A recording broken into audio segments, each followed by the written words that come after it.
Viva o Vinho, com Michael Valer. Michael Valer, boa tarde. Boa tarde, minhas amigas, meus amigos. Estamos aqui entre feriados, hein? Quem diria? 26 de dezembro, tu não sabia que tu ficava em Porto Alegre. 26, eu fico, pelo vinho eu fico. Pelo vinho fica, é. Achei que tu tava em alguma cidade da Serra Gaúcha. Não, é uma escolha também, tá? Mas hoje eu trouxe a serra até a capital. Mas como assim? Quem está na live já está vendo, tá? Quem é o cidadão? Eu estou aqui com Michael Vignati, gerente de marketing da cooperativa Garibaldi. Treinou o sobrenome, né? Treinei. Tá. O nome é o mesmo, né? Tá. Só muda o sobrenome, né? Tá. De Michael para Michael hoje. O Michael tu não erra, né? Michael não erra. Michael, seja bem-vindo. Estamos há 231 semanas no ar, já nessas quase 5 anos, inventando moda. Vários produtos da Garibaldi, né, Vicente? É, só o Alvarinho, aquele que tu falou que eu nunca vi na prateleira, tá? Vamos perguntar pro Michael. Existe mesmo esse Alvarinho da Garibaldi? Começa com essa daí, então, Michael. Olá, boa tarde. Olá, boa tarde a todos que nos escutam na rádio, nos assistem aí pelas streaming também, da rádio, enfim, né? Vamos lá, vamos começar pelo Alvarinho, de Michael para Michael e vamos lá, vamos embora, né? Mas o nome escreve diferente, não? É mais aportuguesado e não tão americanizado, né? Um pouco diferente. Talvez o teu seja o certo. Ou no Brasil, né? Aqui no Brasil ele é o certo. Tá, mas vamos lá. O Alvarinho. Vamos botar o Alvarinho. Sabe que o Alvarinho foi um dos primeiros cases da Garibaldi, né? A Garibaldi tem um vinhedo experimental e testa várias variedades ali, né? E o Alvarinho foi uma das primeiras que saiu. Não que o Alvarinho seja uma casta tão exótica assim quanto outras que vieram depois, tá? Mas foi o primeiro vinho que saiu do nosso vinhedo experimental em quantidade de produção para escala, que se transformou num vinhedo próprio depois. A gente produziu no primeiro ano 1.000 caixas do Alvarinho, 6.000 garrafas, né? E ele, por alguma obra do destino e tal, ele teve um encaixe perfeito com o consumidor, assim. Era um vinho branco, leve, aromático, com 4 meses de madeira, o que deixou ele equilibrado e com untuosidade, assim. Então ele ficou um vinho bem equilibrado, bom de beber. Foi pro mercado e terminou em 3 meses. Segunda safra, a gente não consegue aumentar a produção, né? A gente aumentou para 1.200 caixas porque, né, pro vinhedo produzir um pouco mais, porque o primeiro ano do vinhedo sempre é um pouco menor, assim, de produção e tal. Foi pro mercado, 3 meses, não tinha mais. Então, esse ano, já com vinhedo novo, uma produção um pouco maior, foi pro mercado, agora está sem ruptura. A gente passou o ano com o Alvarinho, tá? Então, a gente vai encontrar no mercado. Mas o Vicente vai encontrar no mercado. É um compromisso, né? Eu vou ter que trazer pro Vicente agora. O Alvarinho. É que a gente tava de férias lá na Garibaldi, né? Tá, entendi. Tiramos o Michael das férias, né? Eu vou pegar uma garrafa das minhas ali e tal, né? Tá. Tá lá guardadinha, bonitinha. Eu vou levar pra esses caras depois, né? Eles merecem, mas vamos lá, né? Se eu tivesse lá na vinícola, era outra situação. Eu acho que eu fui em junho, maio. Eu tentei procurar e não achei. Eu fui lá na Garibaldi olhar, tá? Mas eu acho que eu não achei. Mas daí eu comprei aquela outra linha, que tem um Marcelin, aquele rótulo mais preto. É da mesma linha do Alvarinho. Os 3 tintos, eles têm o rótulo preto. Isso, esses 3 tintos eu comprei. Gostei bastante. O Taná, o Marcelin e o Montesalota. Uma caça italiana. Essa linha é VG, não? É tudo linha VG, assim como o Alvarinho. E em maio não tinha. A gente largou ele pro mercado em junho, a safra 2025. Errei o mês, viu, Mike? Mas tu foi lá, não tinha, logo na sequência chegou, assim e tal. E nessa mesma linha daí, das exóticas, tem o Palava, que é uma uva da República Tcheca, que também é fruto do vinhedo experimental, né? E tem o Irsay Oliver, que a gente lançou esse ano. Então a gente transformou a linha do VG, tiramos o Palava dali e lançamos uma linha chamada Inveritas. De propósito, assim, para falar da questão do vinhedo e tal, né? Da questão de ser algo sem passagem por madeira, sem muita intervenção, enfim e tal. Então sai da linha VG, o Palava e o Irsay Oliver, e vão para essa linha Inveritas. Então o Irsay Oliver é uma caça da bem pouco difundida aqui no Brasil, né? Talvez nem exista, mas vamos lá. Não, ele tá contando, eu tô acreditando. Mas aí, quem procurar vai encontrar. Vai encontrar, tá, na enciclopédia do vinho vai encontrar. É isso aí. Não, aí no pé vai achar. Eu fiquei curioso, Mike, dá um tempo aí, depois eu te deixo tu fazer tuas perguntas, tá? Vai fundo. Mas, vamos lá, a Garibaldi eu conhecia como uma cooperativa, imaginava alguns cooperados. E agora tu tá me falando de vinhedos experimentais. Como é que funciona isso? O que é um, o que é outro? Tá, vamos lá. No DNA, a Garibaldi é uma cooperativa, sempre foi e nunca vai deixar de ser uma cooperativa, né? A gente até estava pautando um pouco antes aqui de entrar, a gente ia falar um pouco sobre o que é uma cooperativa. O vinhedo experimental, ele pertence a um cooperado. e em parceria com a cooperativa. Então a Garibaldi vai lá, dá subsídio para a implementação do vinhedo, banca o início, porque realmente é um pouco complicado o início, Custo, né? Tu não sabe se vai vingar ou não vai, tu tem lá 50 variedades diferentes, cada fileira do vinhedo é uma variedade. Aí daqui a pouco tu tem uma variedade lá, Montepulciano, por exemplo. Daqui a pouco ela não vinga. Tu tem um Irsay Oliver, vingou, deu certo, beleza. Até aí, então, a gente acaba subsidiando boa parte e tal para o produtor. Escolhemos uma região que é entre Montebello e Santa Teresa e tal. Na verdade, pertence a Santa Teresa, mas é mais perto de Montebello, assim, fica numa altitude legal, assim, 350, 400 metros e tal, né? Não lá embaixo como Santa Teresa, nem lá em cima como Montebello. Propositalmente por questão de terroir. Então, ali a gente tem o nosso vinhedo e vai fazendo o teste. A gente testou uma uva que é muito parecida com o Riesling e tal, que é Pignoletto, o nome da uva. Usa muito na Itália, né? Tipo, numa região lá do norte da Itália e tal, eles acabam usando bastante, não tão para cima quanto para seco, um pouquinho mais para baixo. A gente visitou uma cooperativa lá esse tempo atrás, eles usam muito essa variedade para espumantes e tal. É um Riesling. Tu não diz que é outra. A mesma questão, sabe, do frescor, do cítrico, né? Da questão mineral e tal, que ele traz, essa Pignoletto traz também.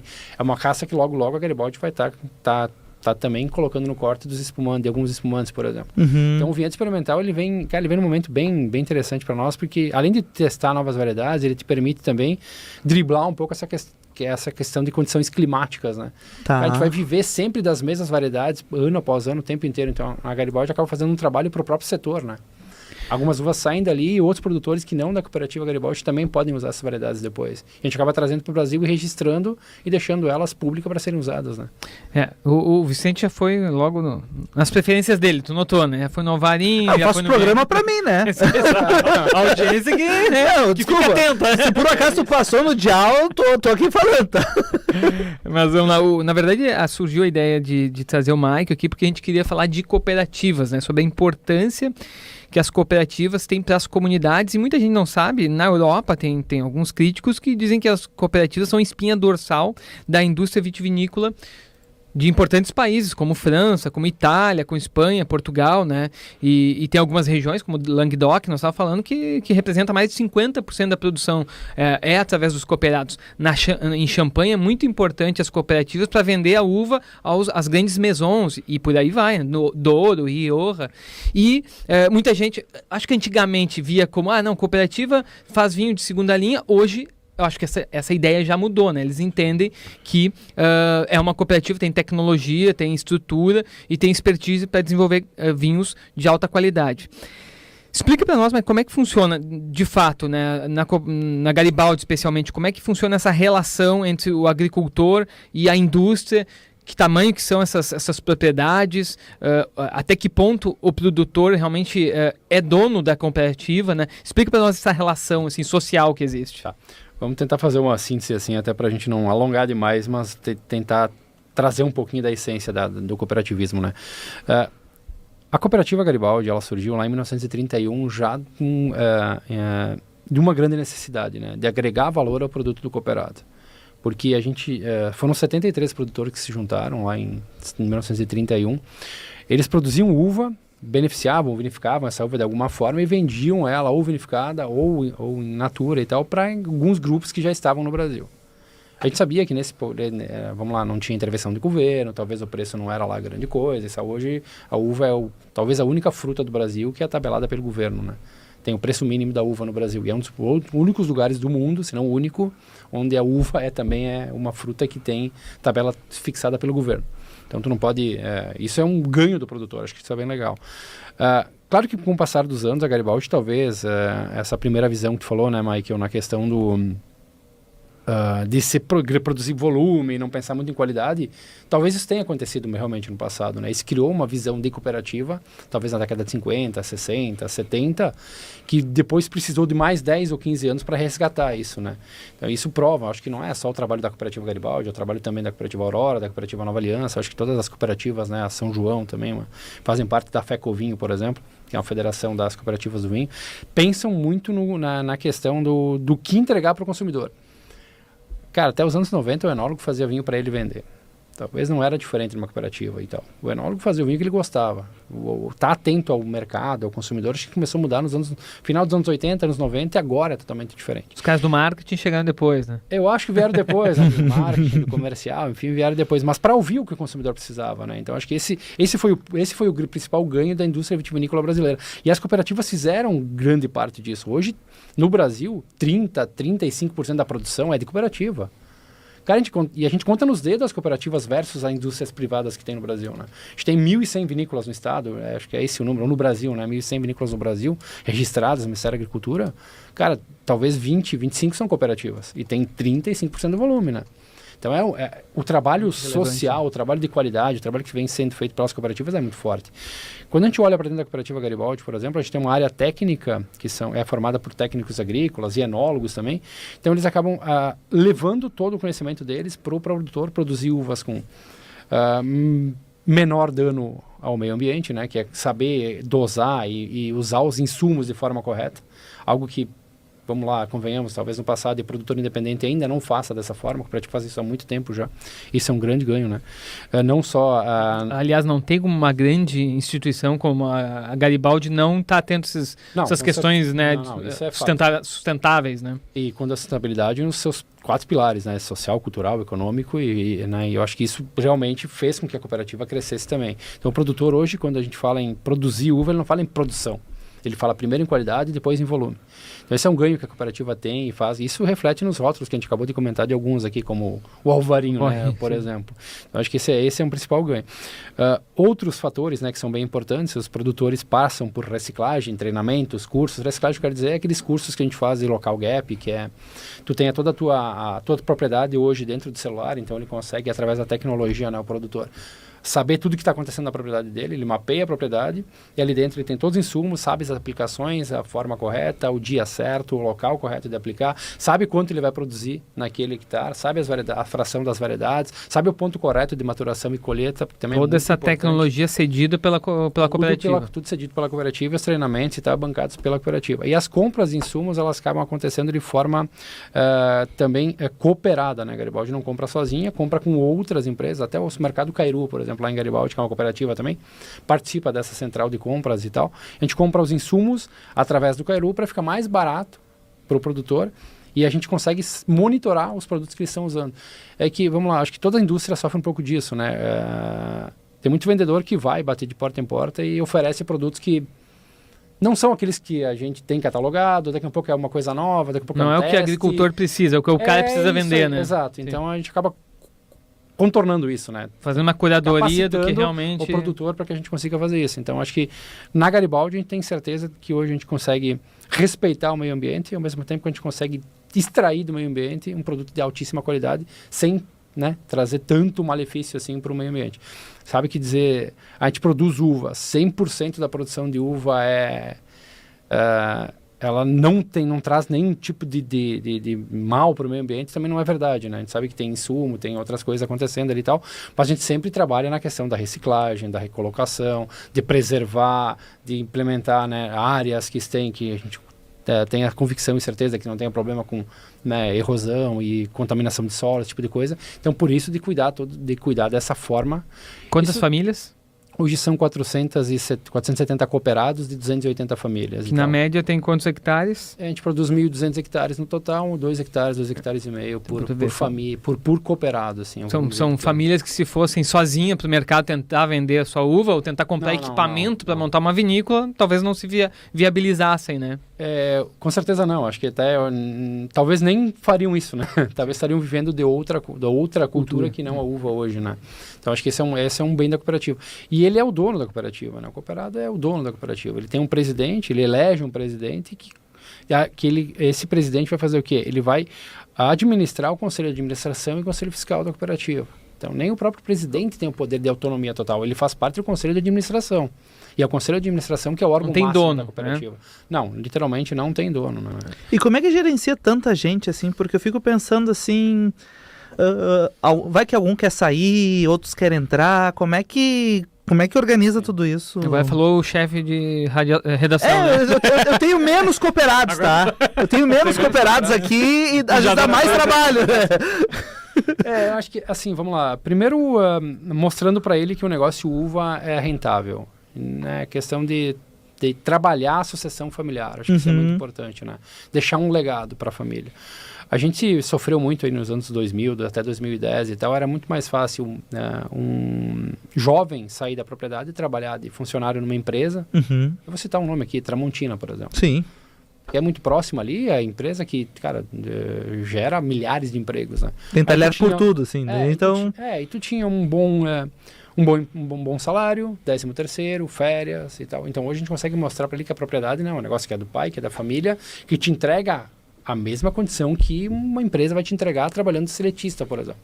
E com alguns benefícios, às vezes, né? Porque tu é dono, tu faz o teu horário, tu cumpre o que tem que cumprir, produz uvas que podem te agregar valor maior. A gente falava do Prosecco, por exemplo, uma uva que tem uma boa produtividade, um preço bom de tabela e tal, e né, tem boa saudabilidade, então tu tem menos tratamento na questão da uva, então acho que isso tudo somado acaba ajudando. Mas voltando para o início, né? Como é que administra isso tudo? Primeiro, essa questão de mostrar que é rentável, que tem sucessão e trabalha isso. 2, é a questão de políticas internas, né? Para fazer com que o produtor realmente se mantenha no negócio, né, e seja participativo.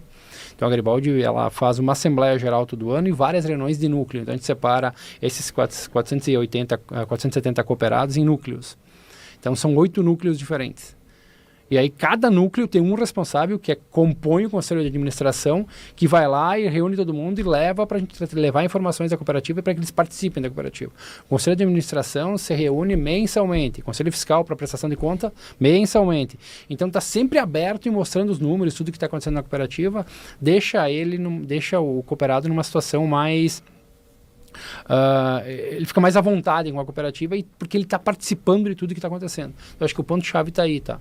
De mostrar para ele que a cooperativa dá negócio, a propriedade a cooperativa dá resultado, o cooperado tem resultado, participa das sobras, né? Todo ano quando tem sobra e tal, a gente rateia a parte da sobra. Parte fica para investimento, parte fica para fluxo de caixa e boa parte do que a gente dá de resultado todo ano volta para o cooperado.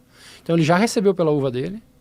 A gente já, em algumas situações, a gente até já antecipa uma sobra e tal, porque a gente paga um pouco mais o valor da uva por vezes, né? Dependendo do ano, lógico e tal. E depois ele também participa do resultado da cooperativa. Então, para ele é um bom negócio, sabe? Então, talvez não tenha sido assim no passado, né? E como é que lida, às vezes, com o tempo, né, Mike? Porque às vezes chove, às vezes tem granizo, como é que às vezes estimula o pessoal? Porque a gente se assusta aqui em Porto Alegre, enfim, com essa questão do tempo. Como é que é lá em Garibaldi, região?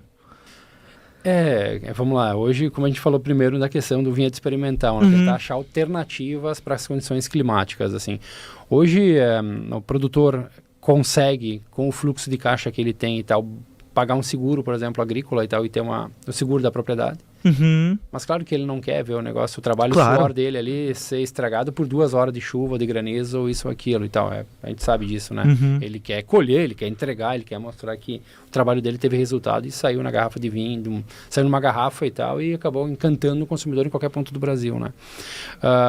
Então, é uma situação que, como é que eu vou te dizer, cara? A gente tem que saber lidar e driblar da melhor forma possível e tentar achar alternativa através de variedades mais resistentes, por exemplo. O próximo passo agora da viticultura nacional talvez seja as PIV, né? As PIV são uvas que nasceram lá na Alemanha, que são cruzamentos. Quer que ele fale em alemão, essa abreviatura? Por favor. Não sei falar, cara. Variedades resistentes. Variedades resistentes. Vamos na tradução logo, né? Aí a gente sabe que isso vai ser um próximo passo, mas já está se falando de melhoramento genético, né? Que é um pouco além das PIV, não são cruzamentos, são melhoramento genético, mexendo no gênese da planta. Aí é um passo lá na frente, isso na Europa já está acontecendo e tal. Vai te dar uma condição melhor de produção. A gente sabe que, no início, o próprio Michael citou a questão de, vamos lá, tem muita cooperativa na França, na Espanha, em Portugal, na Itália e tal. Cara, talvez o clima no norte da Itália seja muito parecido com o nosso, eles também têm o mesmo problema que nós, cara. E eles já têm alternativas para driblar isso através da tecnologia, através de novas variedades, de novos formatos de condição de vinhedos, enfim, tudo isso somado. Está chegando aqui, então a gente está aprendendo a fazer isso também. Cara, a gente fala de uma viticultura no Brasil Ela tem 100 anos? Tem 100 anos já, claro que tem. Mas o mercado de vinho no Brasil é muito pequeno, é muito novo, é muito recente, sabe? Então a gente tem muito para aprender ainda, mas É desenvolvimento de vinhedo, de tecnologia no campo, talvez, agora que a gente está. Né? É o próximo passo. Estamos aqui na Band News FM, falando com o Michael Vignati, gerente de marketing da cooperativa Garibaldi. Até aproveitando esse gancho, não sei se o Mike ia perguntar sobre isso. Por favor, fale. Fale. Não, por favor. Eu queria falar de números, né? Porque quando a gente começa a olhar os números da Garibaldi, é algo impressionante. Tá, né? eu vou perguntar depois da concorrência, assim, como é que mostra que o produto nosso é bom e às vezes correr com... Então, pelos números, tu já vai ver que eles incomodam a concorrência. Tá, vamos ver. 22 milhões de litros produzidos nesse ano, 7 milhões de garrafas de espumante, 300 milhões de faturamento. Como é que faz para sustentar isso aí? E o que ele me falou, assim, que em 20 e tantos anos, 2 anos estagnados, o resto só crescimento. Só cresceu. É um case de sucesso de uma indústria gaúcha. Aqui do lado, vamos lá, eu acho que a Garibaldi, ela começou um trabalho muito forte nos espumantes em 2005. Então, 20 anos para cá. A gente sabia que ali a gente ia encontrar o caminho do nosso negócio na questão de agregação de valor.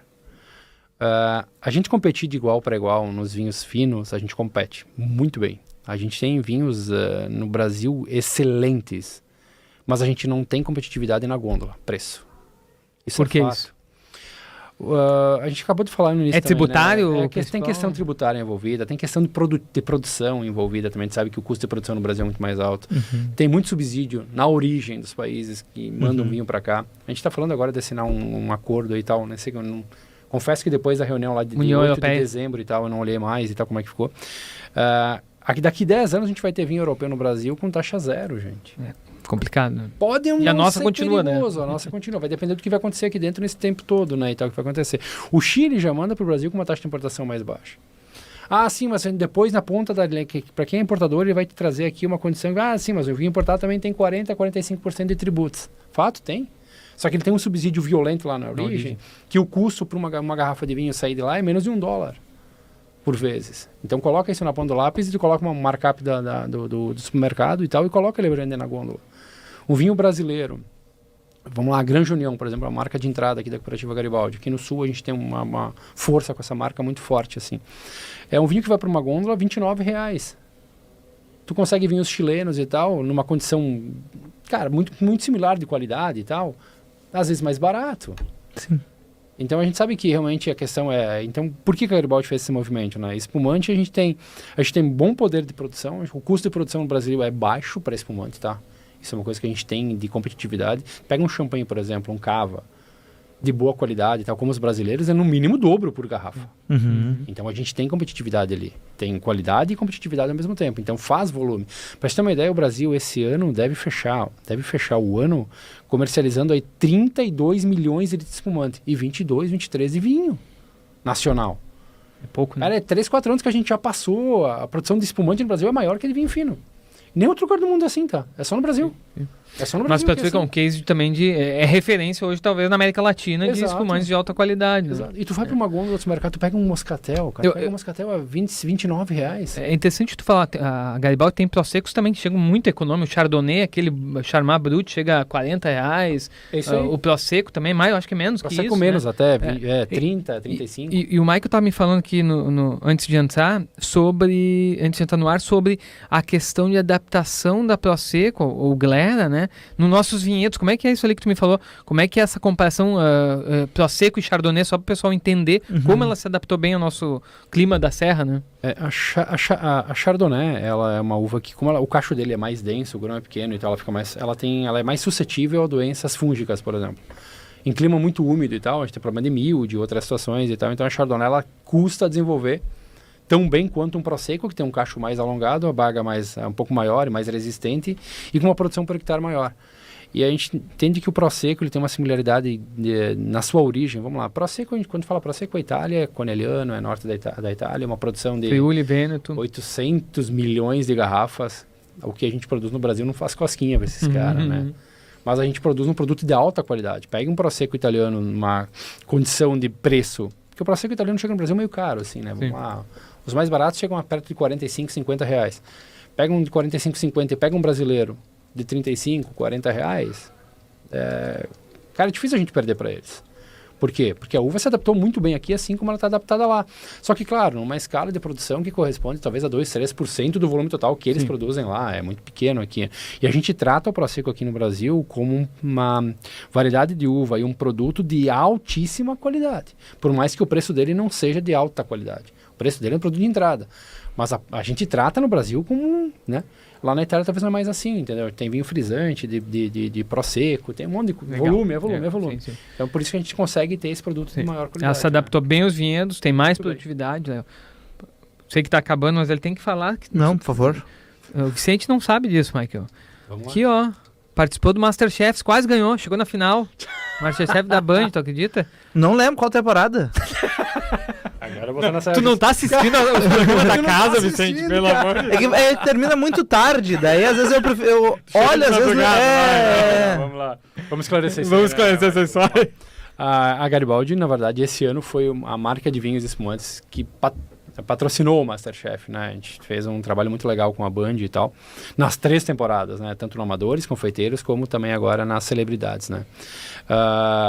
Com que intuito, né? A Garibaldi quer fazer com que a marca ganhe mais volume de força, assim, de visibilidade e de associar a marca com gastronomia. Pensou num bom prato, vai cozinhar em casa, não é alta gastronomia, é o que o Masterchef proporciona, né? Que talvez falte às vezes na cultura do brasileiro aqui, né? Associar uma boa comida com bom vinho, né? Às vezes a gente não... E o Masterchef tem eu acho que o papel do Masterchef é isso, né? Levar a gastronomia para os lares brasileiros, né? De uma forma descontraída, legal, mesmo que seja competitiva. A gente sabe que ali dentro tem competição, né? A galera tá ali por quê? Porque quer mostrar que sabe, quer fazer uma coisa diferente, quer conquistar um prêmio, porque a gente tem um prêmio também e tal. Mas quem está assistindo se sente provocado. E acho que é isso que é o legal do programa, né? Então a gente está ali justamente para quê? Para que essa provocação também sirva para quando ele for pensar que ele vai sentar, ele não vai tomar só um copo de água ali, ele vai abrir um vinho, vai abrir um espumante, vai servir para uma namorada, o casal tá ali, né, enfim, entre amigos, enfim, e quer também falar um pouquinho da harmonização. Então acho que esse foi o forte da Garibaldi. A gente já participou, né, do Masterchef já 4 anos, né? Eu lembro. Que a Garibaldi vem fazendo esse Qual a tua trabalho prova? Qual a prova que tu deu pra eles lá? Tinha umas coisas assim, né? Tinha que harmonizar espumante com... né? Esse ano a gente falou um pouquinho da harmonização e tal. Teve uma passada que foi uma prova de aromas, aquela foi 3 anos atrás. Aquela foi muito legal, mas aí é muito difícil porque ela é muito... Ela se torna quase subjetiva ali, né, e tal. Porque a gente tinha os copos... Cara, a coisa mais linda, né? Foi o pessoal da produção do Masterchef que montou isso aí, tá? Não foi da minha. Não, os caras foram... Cheguei lá e me assustei, né? Coisa linda, assim. Só participar. Cara, qual é o aroma que tem esse vinho, esse e aquele? Isso e aquilo. Compraram todas as frutas e botaram numa taça ali, né? Aí fazer a galera cheirar. Aquilo foi muito massa, né? E ficou bem legal. E levar a cultura do vinho pro popular, e assim, levar pra pro lar do pessoal, né? Eu acho que... E é o que a gente conseguiu fazer, assim, em 2025, sabe? Fazer com que a marca tivesse presente nos lares brasileiros, não só pela garrafa, mas também junto com o programa de gastronomia, que é o Masterchef, que hoje é símbolo da gastronomia brasileira, né? Tradicionalmente, às sextas-feiras, o Michael Valer sugere um vinho de sexta. E hoje não é comigo, obviamente, né? E hoje vai ser com o Michael. O outro Michael. É, mas o outro agora. Vamos lá. Vinho de sexta. Vinho da sexta-feira. Cara, olha só, calorzinho aqui no Rio Grande do Sul. Tá. Hoje, Porto Alegre, pelo menos aqui, tá batendo 30 graus, né? Tá muito quente aqui. Sair lá de Garibaldi tá mais fresquinho, que tá quente. Cara, tem que ser um espumante, velho. Tem que ser um espumante leve. Eu iria muito... Falamos muito de Prosecco, tá? Eu acho que Prosecco é uma boa pedida para uma sexta-feira, assim, final de tarde, descontraído, sem pensar em harmonização. Saí do trabalho, tô pensando nas minhas férias, vou viajar amanhã de manhã, vou abrir um Prosecco de noite, vou ficar de boa em casa com a minha família e tal. Acho que é a melhor pedida possível hoje. Um Garibaldi Prosecco aí. Tá bom pra ti? Fácil de achar nas gôndolas do mercado. Tá? Diferente do Alvarinho. Diferente do Alvarinho. Esse não tem quebra, né? E outra, não vai interferir muito no orçamento também em casa, tá? Porque é um produto que tu vai encontrar numa gôndola do supermercado aqui na região e tal, na casa dos muito 35, dificilmente acima de 40 reais. Então, além de tudo, além de ter qualidade, ter frescor, ter vivacidade na taça e tal, aquele perlage bonito, aquela cremosidade linda e tal, produto acessível pra caramba, assim. Conversamos aqui na Band News FM com o Michael Vignati, gerente de marketing da Cooperativa Vinícola Garibaldi. Obrigado por ter vindo. Eu agradeço o convite. Boa viagem. E vamos de Prosecco? Vamos, combinou, cara. Combinou? Falou, tá falado. Tá. Bom final de semana Bom e final de bons se- vinhos. Bons vinhos. Semana que vem não tem coluna, tá? Vai ser essa aqui de novo, tá? É, vamos repetir, né? Vamos O cara falou bem, vamos repetir. Vamos repetir, né? Pelo Vale a amor de pena, Deus. né? É isso aí. Feliz ano novo, Mike. Feliz ano novo. Muitas dicas de vinho ano que vem, juntos. Assim, juntos, com certeza. Valeu. Tchau, gente. Até ano que vem. Até.